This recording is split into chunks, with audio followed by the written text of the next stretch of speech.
Hi everyone, I'm Mork Sensei and welcome to the 7th video in my introductory series about political science in simplified English. Today's topic is the social contract. And you should note, many of our ideas about politics come from ancient Greece. In the West, Christianity also influenced political theory, especially ideas about the good life. During the Renaissance, however, society was changing quickly and new theories about power and interests developed. The Renaissance, from the 14th to 17th century, was a time in European history when there were many changes in culture, religion, politics, science, and technology. Modern political theory began during the Renaissance. One of the most important theories at that time was social contract theory. It was a theory about the relationship between individuals and a sovereign. A sovereign has the highest authority in a political community. In this video, we will learn about the social contract and study the social contract theories of Thomas Hobbes and Jean-Jacques Rousseau. At the beginning of the Renaissance, most European governments were monarchies, and people believed that kings' sovereignty came from God. There were many debates, though, about politics and religion, and some people started to question the connection between them. This created a problem.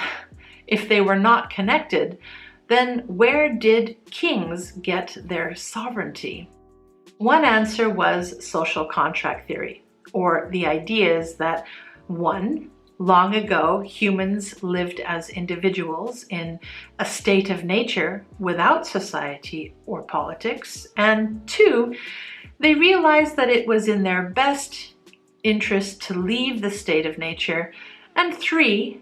They made a society through contact with each other. The English philosopher Thomas Hobbes developed one of the first social contract theories. Hobbes believed that people are naturally competitive and selfish. He also believed that everyone's highest interest is to stay alive. In the state of nature, people had a natural right to kill each other in order to stay alive. Because of that, life was often very difficult and short. When everyone, except for one person, gave up their natural rights, they entered society. But they agreed that the person who still had his natural rights was the sovereign. The social contract was their agreement to give up their rights and the sovereign's promise to protect them. For Hobbes, that was the beginning of society and politics, and it was how kings got their sovereignty. Another prominent philosopher was Jean-Jacques Rousseau. He was from Geneva, which was still a city-state in the Swiss Confederacy at the time. Rousseau also developed a social contract theory, but it differed from Hobbes in several important ways. Rousseau believed that people were not naturally bad in the state of nature. Rather, he assumed that morality had not yet developed and that people did not understand the difference between right and wrong. Like Hobbes, he argued that people left the state of nature through a social contract, but in his theory, there is no individual sovereign. Instead, he thought that the general will was sovereign.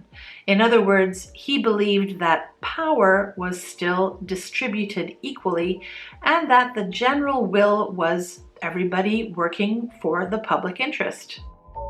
Social contract theory developed during the Renaissance because of debates about religion and politics. It was a way of explaining the relationship between individuals and a sovereign without talking about God. All the social contract theorists believe that humans once lived in a state of nature, but these theorists had different views of human nature and the distribution of power in society. In the differences between Hobbes and Rousseau's theories, we can also see the beginning of the debate over monarchy and democracy in modern Europe. And that is the end of this video, my friends. I hope you enjoyed. Listen again and take notes if there were any difficult words, phrases, or ideas. We'll see you in video number 8, which will be about the development of the modern state. See you soon.